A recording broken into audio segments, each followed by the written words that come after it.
محترم بھائی محمد عارف طاہر صاحب بہت خوبصورت عمدہ آواز کے ساتھ اپنا کلام پیش کر رہے تھے. ان اصحاب پیغمبر کا تذکرہ کر رہے تھے جن کا تصور ذہن میں آئے تو دل جھوم کے کہتا ہے توحید و رسالت کی شمشیر صحابہ ہے.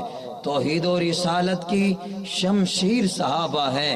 سرکار کی سیرت کی تقریر صحابہ ہے. جو بھار نبوت کا آقا نے اٹھایا تھا اس بھار نبوت کی شہتیر صحابہ ہیں. میرے بعد نبی ہوتا تو فاروق نبی ہوتا. فرمان نبوت کی تصویر صحابہ ہیں. اے عقل کے مارو تم الطاف سے مت جھگڑو، اپنا تو مقدر ہے میرے پیر صحابہ ہیں. اپنا تو مقدر ہے میرے پیر صحابہ ہیں. جن کا کلام آخر میں انہوں نے پڑھا وہ الطاف منہاس شہید، اللہ اس مرد قلندر کی قبر پر کروڑے رحمت نازل فرمائے. یہ اشعار بھی انہوں نے لکھے جو کلام انہوں نے پڑھا، وہ کلام بھی اس مرد قلندر نے لکھا. دنیا چلے جانے کے بعد اللہ پاک نے قبر سے جنت کی خوشبو کو جاری کر دیا. یہ اہل حق کی نشانی ہے. ان کے جانے کے بعد بھی ان کے چہروں کی مسکراہٹ بتاتی ہے. اسی قافلہ کے عظیم سپاہی میں دعویٰ دے رہا ہوں اس عزم کے ساتھ حق بات کا اظہار ہر حال کریں گے. منبر نہیں ہوگا تو سردار کریں گے. ہم کل بھی سردار صداقت کے امی تھے، ہم آج بھی انکار حقیقت نہ کریں گے. میں دعویٰ دے رہا ہوں تشریف لاتے ہیں مناظر اہل سنت وکیل آناف حضرت علامہ مولانا محمد نواز فیصل آبادی صاحب، امیر عالمی اتحاد اہل سنت والجماعت فیصل آباد. تشریف لاتے ہیں حضرت مولانا محمد نواز فیصل آبادی صاحب.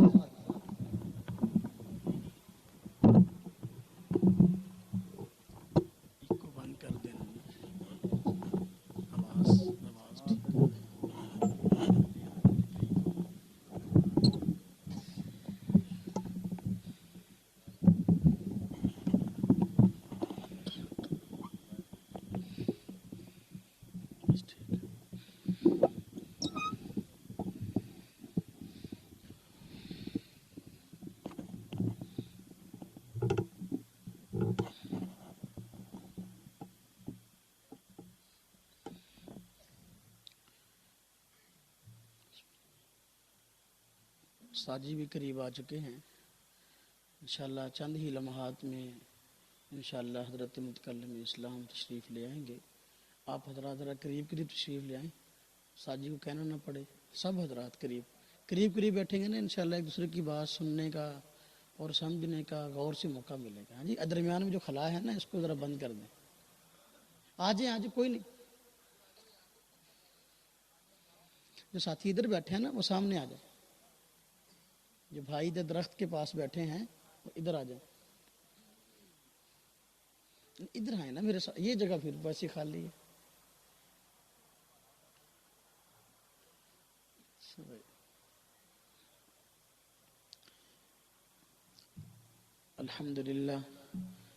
الحمدللہ وکفا والصلاة والسلام علی سید الرسل وخاتم الانبیاء. اما بعد فاعوذ باللہ من الشیطان الرجیم. بسم اللہ الرحمن الرحیم.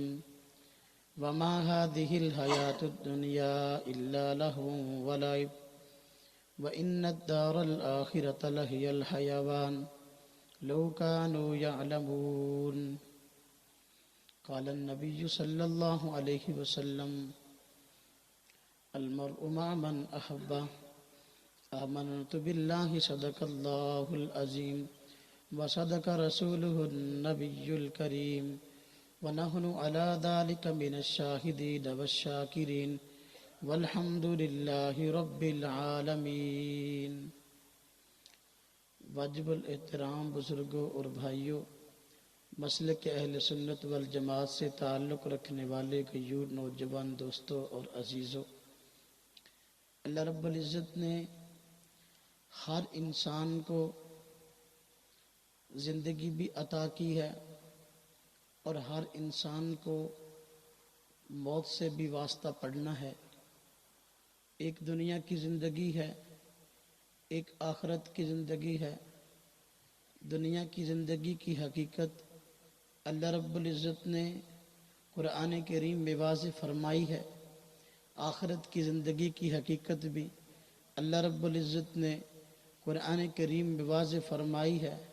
یہ دنیا کی زندگی اللہ رب العزت نے اس کے متعلق فرمایا، یہ تو ایک کھیل اور تماشے کا نام ہے۔ وَإِنَّ الدَّارَ الْآخِرَةَ لَهِيَ الْحَيَوَانُ، اصل زندگی تو آخرت والی زندگی ہے۔ آخرت والی زندگی بہتر اس وقت ہو سکتی ہے جب کہ انسان کی دنیا والی زندگی بہتر ہو جائے۔ یہ دنیا دھوکے کا گھر ہے، یہ دنیا آزمائشوں کا گھر ہے، یہ دنیا کی زندگی اصل میں ہے ہی آخرت کی تیاری کے لیے۔ انسان اگر اپنی زندگی کے ہر مرحلے پر غور کرے، اس کو اپنی پہلی زندگی ایک فضول کام کے اندر یا فضول مصروفیت کے اندر نظر آئے گی، اور سابقہ زندگی پر اس کو پچھتاوا ہوتا ہے۔ آپ دیکھیے، ایک انسان جب دنیا میں آتا ہے، بچہ دنیا میں آ کر آنکھ کھولتا ہے، جب وہ دنیا میں آتا ہے آنے کے بعد روتا ہے۔ روتا کیوں ہے؟ اگرچہ اس کی وجوہات اور بھی ہیں، ایک وجہ یہ بھی ہے، وہ یہ دیکھتا ہے کہ پہلے میں کسی اور جہان میں رہتا تھا، اب میں اور جہان میں آیا ہوں، پتہ نہیں یہاں کا ماحول کیسا ہو، پتہ نہیں یہاں کا رہنا سہنا کیسا ہو، یہاں کے لوگ کیسے ہوں، یہاں کیا صورتحال ہو۔ وہاں اکیلا رہتا تھا، وہ زندگی ایک اچھی لگتی تھی، لیکن اب ایک زندگی ہے، پتہ نہیں یہاں دل لگے کہ نہ لگے، پتہ نہیں یہ بہتر ہو کہ نہ ہو، پتہ نہیں یہاں کیا کچھ ہو۔ وہ دنیا میں جب آتا ہے تو روتا ہے۔ اس کے بعد کچھ عرصہ ایسا آتا ہے کہ انسان اس دنیا کے اندر جی لگا بیٹھتا ہے۔ بچہ جب آتا ہے تو اس کی خوشی منائی جاتی ہے، ماں بھی اس کو اٹھاتی ہے، بہن بھی اس کو اٹھاتی ہے، والد بھی اس کو اٹھاتا اور خوشی مناتا ہے، چچا بھی خوش ہوتا ہے، بڑے بھائی بھی خوش ہوتے ہیں، سارے کے سارے حضرات اس کے آنے کی خوشیاں مناتے ہیں۔ جب وہ دیکھتا ہے کبھی اس کو کوئی اٹھاتا ہے، کبھی اس کو کوئی اٹھاتا ہے، تو وہ خوش ہو جاتا ہے اور اپنی سابقہ زندگی پہ افسوس کرتا ہے، ہائے کاش کہ وہ زندگی جو میری پہلے تھی وہ بھی آج والی زندگی ہوتی۔ میں پہلے جہاں میں اکیلا رہتا تھا، یہاں دیکھو کتنے لوگوں کا سہارا ہے۔ تھوڑا سا میں روتا ہوں، کبھی مجھ کو بھائی اٹھا لیتا ہے، کبھی مجھ کو والدہ اٹھا لیتی ہے، کبھی مجھ کو بڑی بہن اٹھا لیتی ہے، میرے ہر ضرورت کا، میری ہر پریشانی کا خیال رکھا جاتا ہے۔ اصل زندگی تو یہ ہوئی، سابقہ زندگی کیا تھی؟ وہ تو ایک پریشانی کا باعث تھی، وہ تو ایک کھیل اور تماشا تھی۔ اصل زندگی تو یہ ہے، لیکن یہی انسان جب تھوڑا سا آگے قدم رکھتا ہے، اس کی اور زندگی شروع ہوتی ہے۔ چھوٹے چھوٹے کھلونوں کے ساتھ وہ کھیلنے لگتا ہے۔ آپ نے کبھی غور کیا ہوگا، جب بچہ سال 1.5 سال کا ہوتا ہے، والدین اس کو کھیلنے کے لیے کھلونے لا کے دیتے ہیں، تو وہ اس کھلونے سے کھیلتا ہے، اسی کھلونے کو اپنی زندگی سمجھتا ہے اور اسی کے ساتھ اپنا وقت گزارتا ہے۔ وہ کھلونا جس کے ساتھ وہ کھیلتا ہے، اگر دوسرا بچہ اس سے وہ کھلونا چھین لے تو وہ بچہ زاروں قطار روتا ہے۔ وہ ایسے سمجھتا ہے کہ اس کی دنیا ہی بگڑ گئی، اس کی دنیا ہی اجڑ گئی، وہ اس کائنات کے اندر اب وہ نہتا رہ گیا۔ اس کھلونے کے چھل جانے کی وجہ سے وہ زاروں قطار روتا ہے، گویا کہ اس کھلونے کو وہ اپنی زندگی سمجھتا ہے۔ لیکن اب تھوڑا سا آگے بڑھیے، جب اس کی زندگی کا اگلا مرحلہ آتا ہے، ایک وقت وہ آتا ہے کہ وہ چلنے پھرنے لگتا ہے۔ اب گلی اور محلے کے اندر وہ کھیلتا ہے۔ اب جب گلی اور محلے کے اندر کھیلنے جاتا ہے، سارا دن کھیلتا ہے، اس کو اپنی صحت کی کوئی پرواہ نہیں، اس کو اپنے کپڑوں کی کوئی پرواہ نہیں، اس کو اپنے بالوں کی کوئی پرواہ نہیں۔ جب کھیلتا ہے سارا دن، بسا اوقات مٹی کے اندر کھیلتا رہتا ہے۔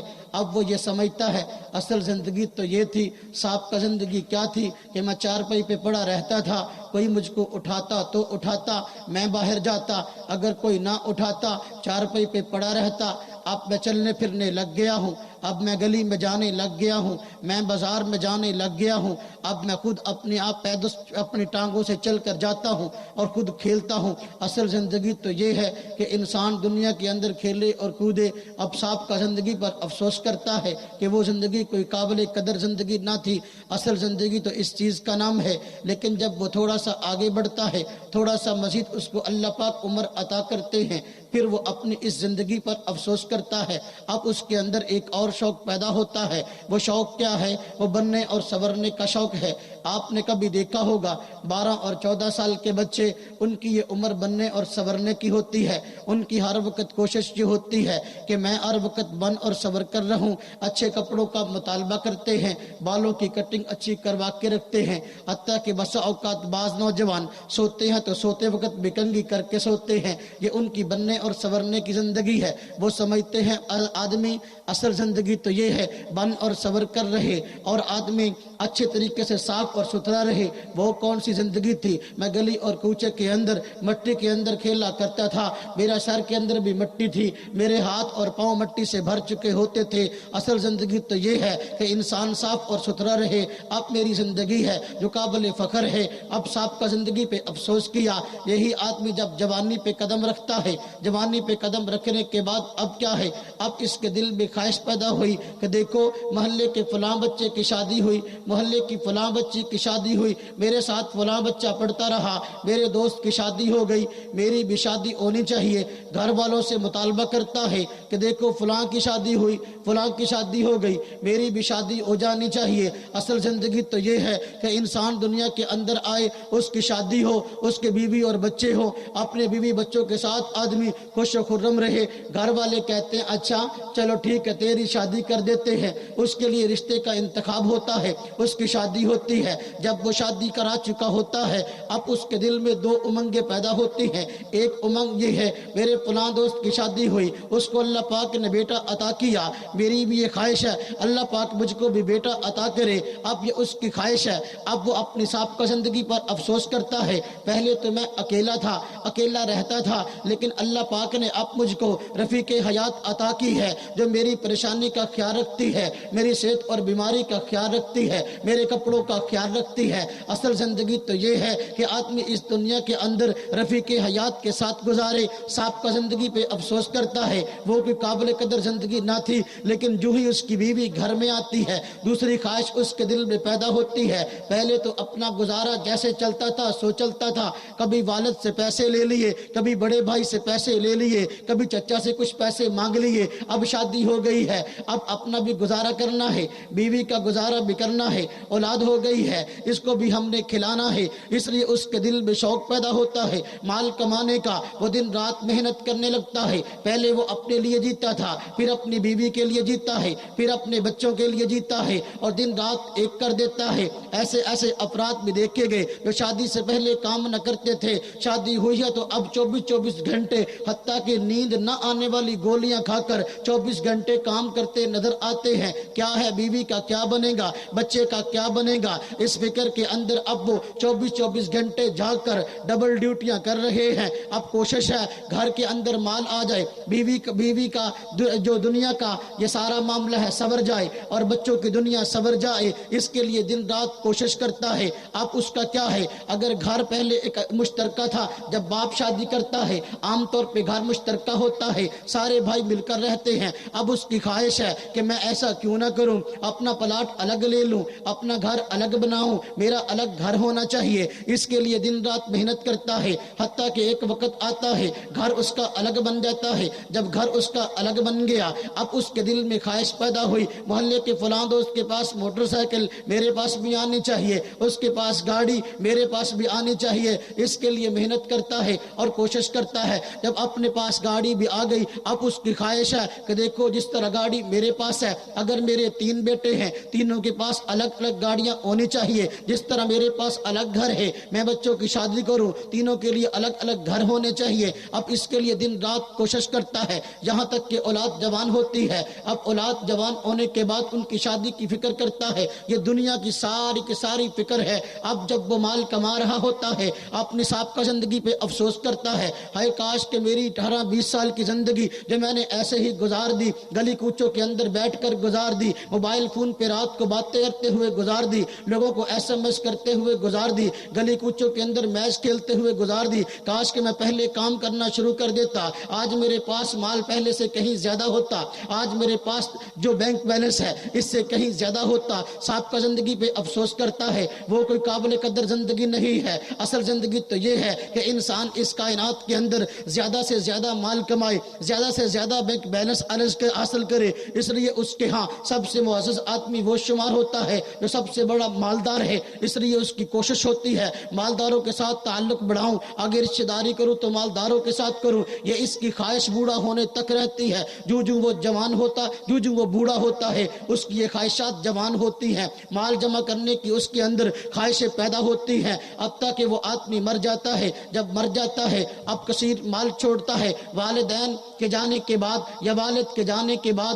اولاد 2-3 دن روتی ہے، اس کے بعد اپنے کام میں لگ جاتی ہے، مال و جائیداد سارا کا سارا حرام اور حلال اس آدمی نے جو کمایا اب اولاد نے سنبھال لیا، 3-4 دن کے بعد والد بھول گیا، والدہ ذہن سے نکل گئی، اب اپنے کام کے اندر لگ گئے۔ لیکن یہ آدمی جس نے ساری کی ساری زندگی دنیا کمانے کے اندر خرچ کر دی تھی، اس کو اصل زندگی سمجھا تھا، لیکن یہ جب قبر کے اندر گیا، فرشتوں نے اس کو اٹھایا اور اٹھا کر اس سے پوچھا من ربو کا، تیرا رب کون ہے؟ وہ آدمی پریشان ہوا، یہ کیسا سوال ہے، یہ کیسی بات ہے، یہ بات تو میں نے آج تک سنی نہیں، یہ کام تو میں نے آج تک کیا ہی نہیں، رب کی پہچان مجھ کو ہوئی نہیں، میں ان لوگوں کے پاس بیٹھا نہیں جو رب کی پہچان رکھتے تھے، جو رب سے تعلق رکھتے تھے، یہ کیسا سوال ہے؟ وہ کہتا ہے ہاں لا ادری، میں اس سوال کا جواب نہیں جانتا۔ اس سے سوال ہوتا ہے من نبیو کا، تیرا نبی کون ہے؟ تو وہ کہتا ہے میں نے نبی پاک کی سنت کے مطابق زندگی گزاری نہیں، مجھ کو نبی کا تعارف کیا پتا، میں ان لوگوں کے ساتھ بیٹھا نہیں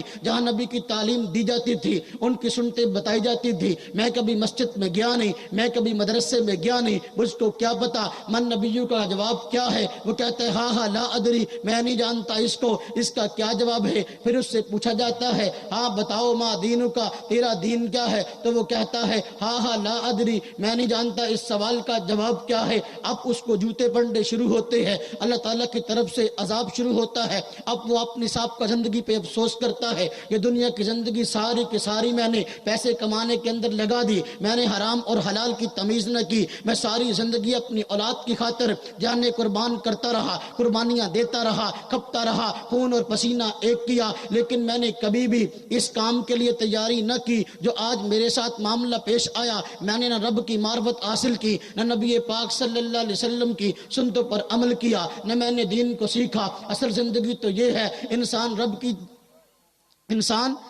کی پہچان حاصل کرے، انسان نبی پاک صلی اللہ علیہ وسلم کے دین پر عمل کرے، آپ سے محبت کرے، آپ کی سنتوں پر عمل کرے۔ اصل تو دین یہ تھا، لیکن اصل کام تو یہ تھا، میں نے یہ نہ کیا، سابقہ زندگی پر افسوس کرتا ہے، لیکن اس افسوس کرنے کا فائدہ نہیں، اس لیے کہ دوبارہ دنیا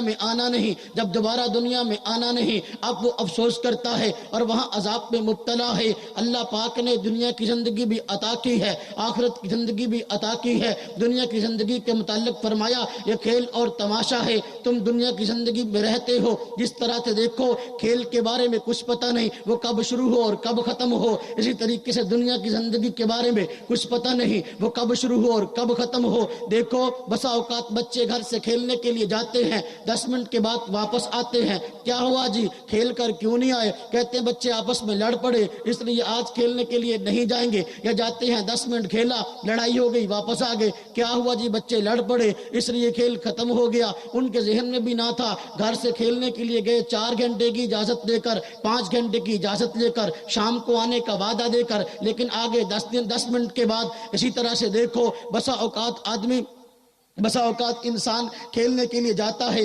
2 گھنٹے کا کہہ کے جاتا ہے، لیکن سارا دن کھیلتا ہے، شام تک کھیلتا ہے۔ اس طرح کھیل تماشے کے بارے میں کچھ پتہ نہیں کہ وہ کب ختم ہو۔ اسی طریقے سے انسان کی زندگی کے بارے میں پتہ نہیں کہ وہ کتنی ہے۔ کوئی انسان اللہ پاک سے سٹام لکھوا کر نہیں آیا کہ اتنی زندگی اس نے دنیا کے اندر رہنا ہے۔ جب یہ پتہ ہی نہیں اس نے دنیا کی زندگی گزارنی کتنی ہے تو اس کی تیاری کی ضرورت ہے کہ نہیں؟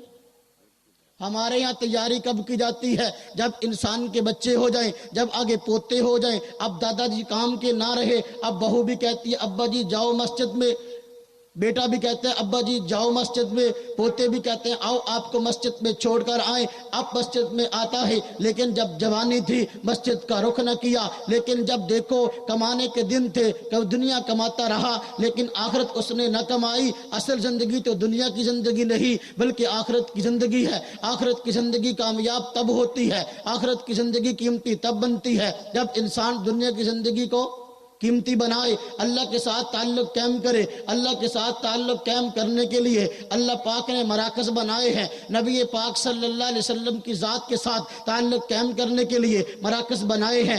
آپ کی جیب میں موبائل ہے، یہ موبائل فون اس وقت کام کرے گا جب اس سم کا آگے بوتھ کے ساتھ آگے جو ہے وہ کھمبے کے ساتھ جو ہے کنیکشن ہو۔ اگر اس کا کنیکشن نہیں ہے یہ کام نہیں کرتا۔ کنیکشن آنے کے ساتھ پھر سگنل آنے بھی چاہیے، سگنل نہیں آتے کام نہیں کرتا۔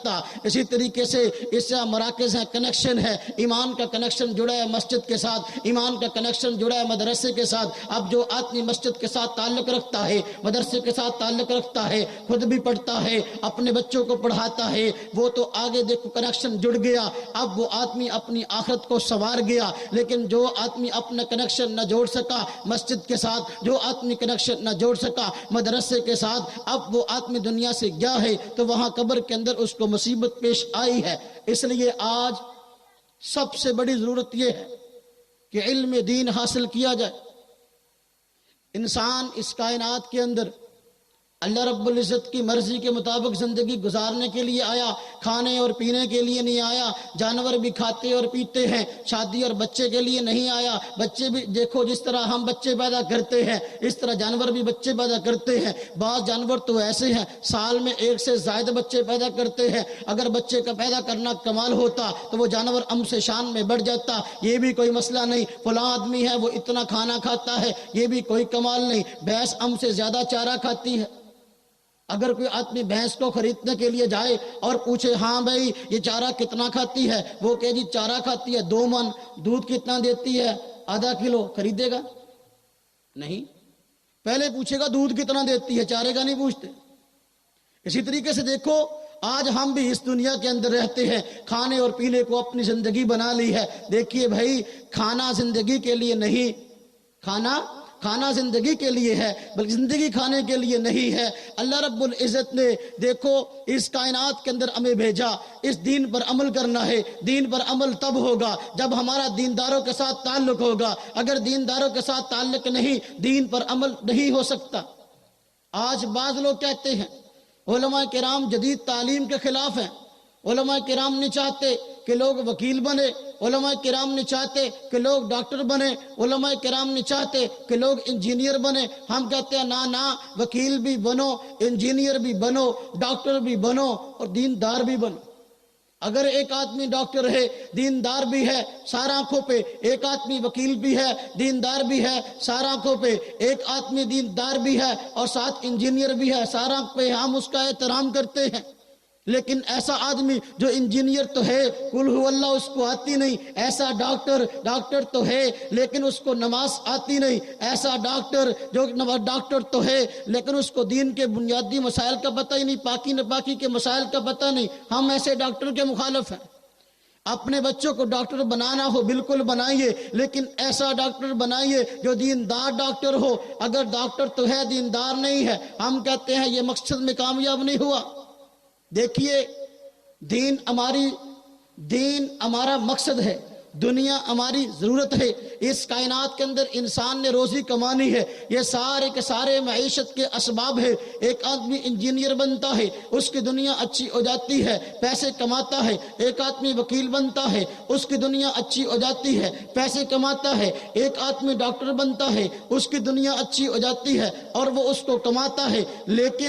لیکن اس کے ساتھ سمجھیے, انجینئر بننا ضرورت ہے, مقصد نہیں ہے. دیندار بننا ہماری ضرورت نہیں بلکہ مقصد ہے. مقصد اور ضرورت کو سمجھیے. کتنے لوگ ایسے ہیں ہمارے ہاں ڈاکٹر ہے, کتنے لوگ ایسے ہیں وکیل ہے, کتنے لوگ ایسے ہیں جو انجینئر ہے, لیکن یہ سب کچھ بننے کے باوجود دین کے بنیادی مسائل کا پتہ نہیں. ہم کہتے ہیں دیکھو کتنے مسلمان ایسے ہیں, کتنے انسان ایسے ہیں جن کو پوری کی پوری زندگی جو ہے ان ماہروں کے پاس جانے کی ضرورت نہیں پڑتی. مثلاً ایسے لوگ ہمارے معاشرے کے اندر موجود ہیں جن کو پوری زندگی وکیل کے پاس جانے کی ضرورت ہی نہیں پڑتی, اس لیے کہ وکیل کے پاس وہ جائے گا جس کے اوپر کیس ہوگا یا خود کسی کے اوپر کیس کرنا چاہے گا. اللہ پاک تھانے اور کچہریوں کی زندگی سے محفوظ فرمائے. وکیل کے پاس وہ جاتا ہے جس کے اوپر کیس ہو یا اس نے کسی کے اوپر کیس کرنا ہو. کتنے مسلمان ایسے ہیں پوری زندگی کے اندر ان کو کسی پہ کیس کرنے کی ضرورت پڑتی ہی نہیں, ان کے اوپر کوئی کیس کرتا ہی نہیں. وکیل کی ضرورت پڑی, لیکن دین کی ضرورت ہر آدمی کو ہے. معلوم ہوا وکالت ضرورت ہے لیکن دین مقصد ہے. وکالت بعض آدمیوں کے لیے مجبوری اور ضرورت ہے, لیکن دین ہر آدمی کے لیے ضروری ہے. اب دیکھیے اگلی بات, کتنے ہمارے ہاں مسلمان ایسے ہیں جن کو انجینئروں کے پاس جانے کی ضرورت نہیں پڑتی. ایک دیہاتی آدمی ہے, اس نے اگر مکان بنانا ہو, اس نے 5 مرلے جگہ لی ہے. اب اس کو پتہ ہے اپنی ضروریات کو سامنے رکھتے ہوئے وہ آدمی مکان کو خود تعمیر کر لیتا ہے. مستری کے ساتھ مل کر کہتا ہے بھئی اتنے کمرے بنا لو, یہاں باتھ بنا لو, یہاں کچن بنا لو, اتنا صحن بنا لو, اتنا برآمدہ بنا لو. اس کو انجینئر سے نقشہ بنوانے کی ضرورت پڑتی نہیں. لیکن دین کی ضرورت انجینئر کو بھی ہے. دین کی ضرورت معلوم ہوا انجینئر کی ضرورت ہر آدمی کو نہیں, لیکن دیکھو دین کی ضرورت ہر آدمی کو ہے. کتنے مسلمان ایسے ہیں اللہ پاک نے آج کے دور میں بھی ان کو ایسی صحت عطا کی ہے کہ ان کو زندگی بھر ڈاکٹروں کے پاس جانے کی ضرورت ہی نہیں پڑتی. آپ کہیں گے یہ کیسے ہوگا؟ آج کے دور میں ایسے افراد موجود ہیں. میں اس کی ایک مثال صحابہ کے دور سے پیش کرتا ہوں. ایک آج کے دور سے میں بات عرض کروں گا. نبی پاک صلی اللہ علیہ وسلم کے زمانہ میں آپ کے وفات سے پہلے اب ایسا ہوا, نبی پاک صلی اللہ علیہ وسلم کے پاس ایک حکیم صاحب آئے اور انہوں نے کہا میں یہاں حکمت کی دکان کھولتا ہوں. صحابہ کرام میں سے جو بیمار ہو ان کو کہنا میرے پاس آ کر دوائی لے لیا کریں. اب وہ یہاں تقریباً 6 ماہ رہے. صحابہ کرام ان کے پاس دوائی لینے کے لیے نہ گئے. نبی پاک صلی اللہ علیہ وسلم کے پاس وہ حکیم صاحب شکایت کرنے کے لیے آئے اور کہنے لگے دیکھو مجھ کو اتنا عرصہ ہوا, یہ میں نے کہا تھا یہ صحابہ کرام میرے پاس آ کر جو ہے دوائی لے لیا کرے, یہ میرے پاس دوائی لینے کے لیے نہیں آتے. جب یہ دوائی لینے کے لیے نہیں آتے آپ ان سے پوچھو شکایت کیا ہے. آپ صلی اللہ علیہ وسلم نے صحابہ کرام سے پوچھا کہ آپ دوائی لینے کے لیے کیوں نہیں جاتے؟ وہ کہتے ہیں ہم بیمار ہوں گے تو دوائی لینے کے لیے جائیں گے, ہم بیمار ہی نہیں ہوتے. وہ حکیم حیران ہوا اور کہنے لگا تم لوگ بیمار کیوں نہیں ہوتے, وجہ اس کی کیا ہے؟ انہوں نے کہا بھی وجہ یہ ہے کہ ہم اپنے کھانے کے اندر ایسی بہترین ترتیب بنائے ہوئے ہیں کہ اس کی وجہ سے ہم بیمار نہیں ہوتے. دیکھو ہمارے کھانے کی ترتیب یہ ہے, ہم اس وقت تک نہیں کھاتے جب تک کہ خوب اچھی طرح بھوک نہیں لگ جاتی. جب اچھی طرح بھوک نہیں لگتی ہم اس سے پہلے کھانے کو نہیں کھاتے. پھر جب کھانا کھانا شروع کرتے ہیں ہم اس سے پہلے ہی کہ ابھی اپنا پیٹ بھرا نہیں ہوتا اس سے پہلے ہی کھانا کھانا بند کر دیتے ہیں. پیٹ بھرا نہیں لیکن اس سے پہلے ہی کھانا کھانا بند کر دیا, اس وجہ سے ہم بیماریوں کا شکار نہیں ہوتے. تو دیکھو صحابہ کرام کے زمانے میں بہت کم صحابہ کرام بیمار ہوتے تھے. آج ہمارے ہاں دیکھو آج بھی ایسی مثالیں مل سکتی ہیں. ہمارے ایک عزیز یہاں چک نمبر 65 ہے, اسی روڈ پر جو ہے وہ رہتے تھے. کچھ عرصہ ہوا فوت ہوئے, 70 سال کی ان کی زندگی ہوئی. ابھی کچھ عرصہ ہوا فوت ہوئے, ان کے بارے میں ان کے گھر کے افراد کہنے لگے 70 سال کی زندگی میں یہ کبھی بھی ایک مرتبہ بھی ڈاکٹر کے پاس نہیں گیا, اس کے سر میں درد نہیں ہوا. دیکھو اب دیکھو ڈاکٹر کی ضرورت ہے لیکن ہر آدمی کو نہیں. ڈاکٹر کی ضرورت اس کو ہے جو بیمار ہوگا, جو بیمار نہیں اس کو ڈاکٹر کے پاس جانے کی ضرورت نہیں پڑتی. بسا اوقات ایسے ہوتا ہے آدمی پورا سال بیمار نہیں ہوتا, بسا اوقات 2 سال بیمار نہیں ہوتا, بسا اوقات کئی سال گزر جاتے ہیں. ڈاکٹر کی ضرورت اس کو پڑتی ہے جو بیمار ہوگا, لیکن دین کی ضرورت ہر آدمی کو پڑتی ہے. اس لیے ہمارا ادارہ یہاں جامعہ ام سلمہ کے نام سے موجود ہے. آپ یہاں اپنے بچوں کو داخل کروائیں, ان کو تعلیم حاصل کروائیں. دیکھیے یہ انگلش پڑھی ہوئی آپ کے مرنے کے بعد آپ کے کام نہیں آئے گی, آپ کے کام نہیں آئے گی. آپ کا بچہ اگر حافظ قرآن ہے, آپ کے فوت ہونے کے بعد قرآن پڑھے گا, آپ کو ثواب ملے گا. وہی بچہ اگر اس نے PhD کر لی ہے انگلش کے اندر, اگر آپ کی قبر پہ کھڑے ہو کر وہ انگلش والی کتاب کھڑے ہو کے پڑھے گا, اس کا کتنا ثواب ہوگا؟ کوئی ثواب نہیں ہوگا. اس لیے قرآن پڑھائیں گے تو ثواب ہے, اگر دنیا کی تعلیم دیں گے منع نہیں ہے, وہ ضرورت ہے. ہم ضرورت کا انکار نہیں کرتے.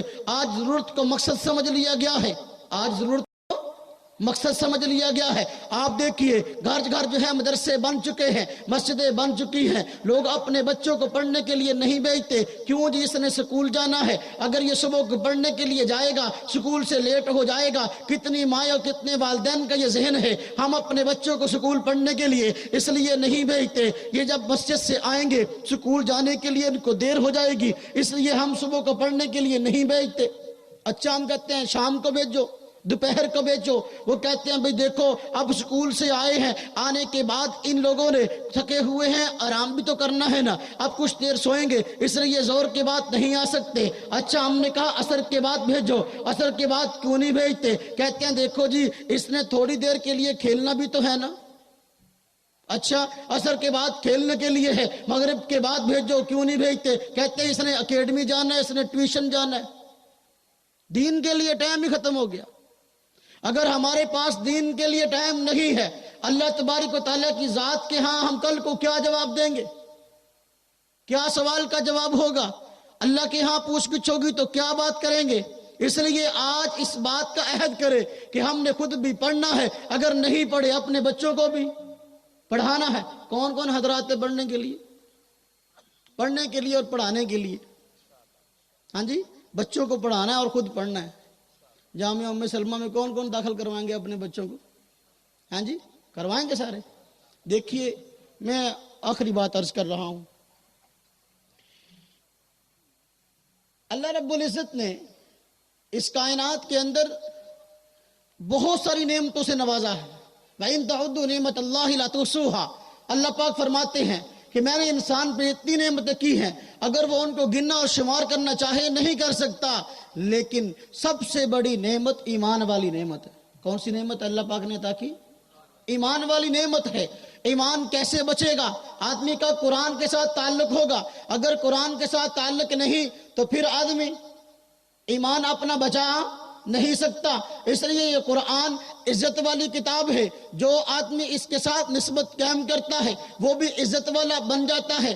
آپ دیکھیے اس قرآن کو جس نے زبان حفظ کیا وہ حافظ قرآن بن گیا. جس نے اس کے معنی پہ غور کیا مفسر قرآن بن گیا. جس آدمی نے اس قرآن کو آگے خرید کر لوگوں کو گفٹ کیا ناشر قرآن بن گیا. جس نے اس کی دعوت کو لے کر آگے پہنچایا ہے وہ داعی قرآن بن گیا. بنا کہ نہیں جی؟ بالکل بنے گا. اس لیے اب دیکھیے یہ عزت والا کلام ہے. یہ عزت والا کلام جس کی اس کے ساتھ نسبت ہوتی ہے وہ بھی عزت والا ہوتا ہے. حفظ زبانی کیا, حافظ قرآن بنا ہے. اگر اس آدمی نے اس کی دعوت کو پہنچایا دعوت داعی قرآن بنا ہے. اگر اس کو اچھے طریقے سے پڑھنا جانتا ہے, تجوید پڑھی ہے, وہ قاری قرآن بنا ہے. یہ عزت والی کتاب ہے. جس نے اس کو حاصل کیا وہ بھی عزت والا ہوا ہے. اب دین اسلام ہے, یہ عزت والا دین ہے, یہ بہترین دین ہے اور یہ افضل دین ہے. دیکھو جس کی اس کی طرف نسبت ہوئی ہے وہ بھی آدمی افضل ٹھہرا ہے, اس کی بھی عزت ہوئی ہے. جس آدمی نے اس کو قبول کیا, دین اسلام کو قبول کیا, وہ مسلمان بنا ہے. جس نے اس دین کے ساتھ تعلق جوڑا ہے اور جوڑنے کے ساتھ جو ہے اس کی دعوت دی ہے وہ داعی اسلام بنا ہے. جس آدمی نے اس دین کو آگے پھیلانے کے لیے کام کیا ہے وہ ناشر اسلام بنا ہے. جس آدمی نے اس کے بارے میں اتنی محنت کی ہے کہ لوگوں نے خود اس کی محنت کو مثالی مانا ہے، وہ آدمی ہمارے یہاں شیخ الاسلام بنا ہے، جو آدمی اس اسلام کے ساتھ جڑا اور اس آدمی کے کئی شیخ الاسلام شاگرد ہوئے ہیں، وہ حجت الاسلام بنا ہے، جس آدمی نے اس دین اسلام کے عقائد کو سیکھا ہے، سیکھنے کے بعد اس کا دفاع کیا ہے، پوری کائنات کے اندر دین اسلام کے دفاع کے لیے زندگی خرچ کرنے لگا ہے، وہ متکلم اسلام بنا ہے۔ اس لیے یہ عزت والا دین ہے، جو آدمی اس عزت کے ساتھ جڑتا ہے عزت والا ہو جائے گا۔ دین اسلام بھی عزت والا، قرآن بھی عزت والا، دین بھی عزت والا، انسان بھی عزت والا تب بنے گا جبکہ اس کا دین کے ساتھ تعلق ہوگا۔ اگر اس کا دین کے ساتھ تعلق نہیں تو پھر یہ آدمی عزت والا نہیں بن سکتا۔ اس لیے آج سب سے بڑی ضرورت، دینداروں کے خلاف کتنے پروپیگنڈے ہو رہے ہیں آپ جانتے ہیں، آپ حضرات کو علم ہے۔ ہمارے معاشرے میں اخبارات لکھ رہی ہیں دینداروں کے خلاف، ٹی وی چینل بول رہے ہیں، نیٹ پہ کیا کچھ نہیں ہے، لیکن آج کے دور میں سب سے بڑی ضرورت یہ ہے کہ اپنا تعلق مسجد و مدرسے کے ساتھ جوڑ لیں۔ دین تب رہے گا، دین تب ہمارے اندر رہے گا، ایمان تب رہے گا۔ اللہ رب العزت ہم سب کو نبی پاک صلی اللہ علیہ وسلم کی مبارک سیرت پر اور دین اسلام پر عمل کرنے کی توفیق نصیب فرمائے۔ وآخر دعوانا ان الحمدللہ رب العالمین۔